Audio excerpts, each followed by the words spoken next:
আরে ভাইয়া এক কাজ করো, গাড়ি ঘোরাও। আরে ভাইয়া তো দাঁড়াতে বলেছে, এখন কি করবো? আরে কি ব্যাপার, আমার বোনের কণ্ঠের মতো শোনা গেল। আমার বোন নাকি রে? আমিও তো তাই বলতেছি, কণ্ঠ তো ওরকম শোনা গেল। আচ্ছা ঠিক আছে, চলো তো দেখি। রাই, কি ব্যাপার, কোথায় যাচ্ছ? স্যার বিয়ে করতে যাচ্ছি। আরে বিয়ে করতে কোথায় যাচ্ছ? কমিউনিটি সেন্টারে স্যার। আসলে হয়েছে কি, আমার পরিবারের সবাই ওখানে বসে আছে, ওকে নিয়ে গেলে বিয়ের কাজটা শুরু হয়ে যাবে। আসল কাহিনী হচ্ছে ওর ইচ্ছা মোটর সাইকেলে করে বিয়ে হবে। তাছাড়া ওকে পালা নিয়ে গেছিলাম তো সেজন্য। কমিউনিটি সেন্টারে এই অবস্থা কেন? এই তুমি কোথায় যাচ্ছ আর কোথায় নিয়ে যাচ্ছ ওকে? স্যার মিরপুরে। আরে এই, মিরপুরে কোথায়? আমিও তো মিরপুরেই থাকি। স্যার মিরপুরে গিয়ে আমার কথা বললে যে কেউ আপনাকে দেখিয়ে দিবে আমার বাসাটা। এই তোমার পিছনের ওইটাকে? বিয়ের কোণে স্যার, বিয়ের কোণে। এই তোমার ওই কোণের মুখটা আমরা দেখতে চাই। বের করো। স্যার না না, দেখাবে না, নতুন বিয়ের কোণে। তাছাড়া আরেকটা ঘটনা আছে। আসলে বিয়ের আসর থেকে পালিয়ে গিয়েছিল, এরপরে ওর বাবা মা নিয়ে এসে জোর করে আমার সাথে বিয়ে দিয়েছে। একটা কলঙ্ক আছে না, লজ্জা আছে না, এই জন্য লজ্জায় কাউকে মুখ দেখায় না। এই চুপ, একটা কথা বলবি না। এই তুই কেমন ছেলে রে? হ্যাঁ, তোর এই কোণে বয়ফ্রেন্ডের সাথে হাত ধরে পালিয়েছে আর তুই কিনা উল্টো তাকেই বিয়ে করতে যাচ্ছিস? হ্যাঁ, এটা কোনো কথা হলো? কি করবো স্যার বলুন তো, আমার তো আর কিছু করার নেই। আসলে যার সাথে পালিয়ে গিয়েছিল সে ছিল আমার বড় ভাই, এই জন্য আমার আর কিছু করার ছিল না। আরে এই কিছুক্ষণ আগেই তো তোকে দেখলাম তুই হেসে হেসে খুব আমাদের সাথে কথা বলছিলি, এখন আবার তুই কান্না জড়িয়ে দিলি কেন? কি করব বলেন স্যার, আসল কথা হচ্ছে আপনাকে দেখে আমরা সবাই ভয় পাই। আপনাকে আমি অনেক ভালো করে চিনি, আপনার সম্পর্কে আমার সব কিছু জানা আছে। আপনি হচ্ছেন এই এলাকার সব থেকে বড় গুন্ডা, লিটু ডন।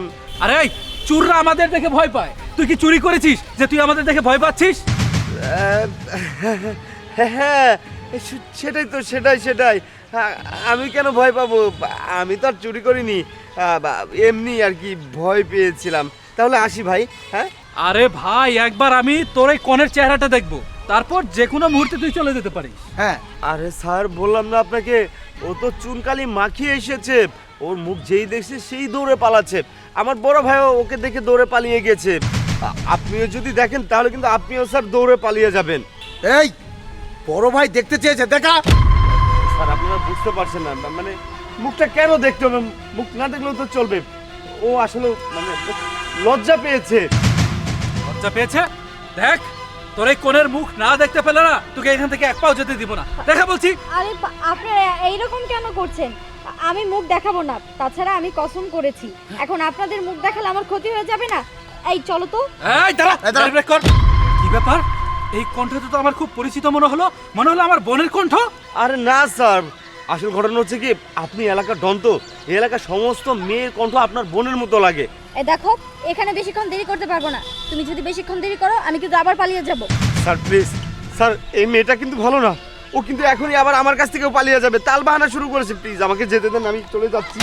এই উল্টাপাল্টা কোনো কথা না, এই কোণের মুখ দেখবো তারপর তোমরা এখান থেকে যাবে। দেখাও, মুখ দেখাও। আরে স্যার বুঝার চেষ্টা করেন, আমার তো 30 বছরের উপরে বয়স হয়ে গেছে, এখন পর্যন্ত কপালে কোনো মেয়ে জুটেনি। এই মেয়েটা যদি হাত ছাড়া হয়ে যায় তাহলে আর জুটবে না। প্লিজ আমাকে যেতে দিন তো। আরে এই ছেলে, দেশে কি আকাল পড়েছে নাকি যে একটা মেয়ে বাড়ি থেকে পালিয়ে গেল আর সেই মেয়েটাকে তোমাকেই বিয়ে করতে হবে? হ্যাঁ বোকা ছেলে। হ্যাঁ তাই তো, তোমার কেন এই বাজে মেয়েকে বিয়ে করতে হবে? দেশে কি আর মেয়ে নাই? তুমি তাদেরকে বিয়ে করো, একে ফালিয়ে দিয়ে যাও। চলো যাও যাও। এই তুই কাকে বাজে মেয়ে বলছিস? তুই আমাকে বাজে মেয়ে বলছিস? তোর এত বড় সাহস? হ্যাঁ আরে বোন তুই? ভাইয়া। আরে এই বেয়াদব, তোর এত বড় সাহস! তুই কি আমার বংশের মধ্যে চুনকালি লাগাতে চাস? এই তুই কিনা একটা ছেলের সঙ্গে হাত ধরে পালিয়ে যাচ্ছিস, এসবের মানে কি? হ্যাঁ, আমরা তো কি তোকে এই শিক্ষা দিয়েছি? আর তাছাড়াই আমি হচ্ছে এলাকার ডন, তোর ভাইকে দেখে সবাই ভয় পায়, আর তুই কিনা এই সামনে একটা চুনুপুটির সাথে পালিয়ে যাচ্ছিস, এসবের মানে কি?